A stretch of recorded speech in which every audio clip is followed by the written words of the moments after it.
भरा पूरा परिवार।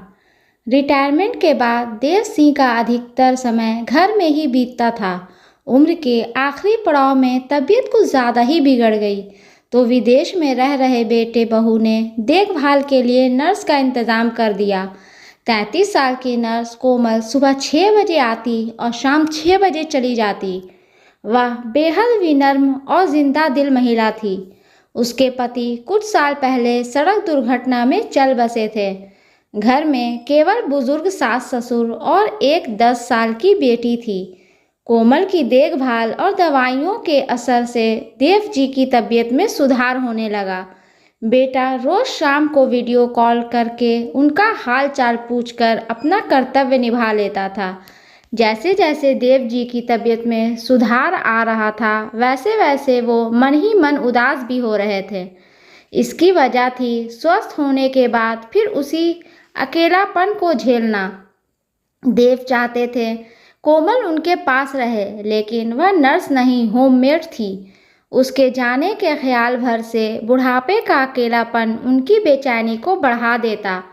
आखिर वह दिन भी आ ही गया जिस दिन कोमल का देव के घर में अंतिम दिन था। सुबह से ही देव जी का दिल भारी था। उन्हें ऐसा महसूस हो रहा था जैसे अपनी बेटी को विदा कर रहे हों। रविवार था सो मधु नर्स की बेटी भी कोमल के साथ थी। शनिवार को उसके लिए लाए ड्रेस, चप्पल, खिलौने और मिठाई बड़े प्यार से दुलार करते हुए देव जी ने उसे थमाया।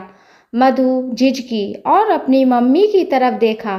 मम्मी की नज़रों से हाँ का इशारा मिलते ही उसने सामान ले लिया। इसमें क्या है अंकल जी? कोमल ने पूछा। तुम्हारे लिए सूट, देव जी ने कहा। लेकिन अंकल जी इसकी क्या ज़रूरत थी? ज़रूरत नहीं थी बेटा, यह तो बस एक बूढ़े पिता का अपनी बेटी के लिए प्यार समझो। यह कहते हुए देव जी ने आशीर्वाद भरा हाथ कोमल के सर पर फेरा। यह देखकर कोमल की आंखों में आंसू आ गए। सब सामान उठाकर दोनों माँ बेटी जाने को तैयार हुई तो अचानक कोमल ठहरी और मुड़कर देव जी को देखा। उनकी आंखों में भी आंसू थे। कोमल चलकर देव जी के पास आई और उनके गले लग गई। यह शायद संसार का सबसे सुंदर दृश्य था।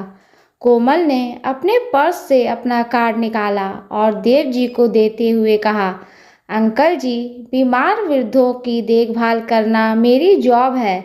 किसी हॉस्पिटल में नौकरी करने के बजाय बुजुर्गों की देखभाल करके मैं अधिक पैसे कमा लेती हूँ। इस नौकरी से मुझे 2 फायदे हुए हैं। एक तो पति के जाने के बाद मजबूत आर्थिक बल मिला और दूसरा आप जैसे बड़ों का प्रेम और आशीर्वाद।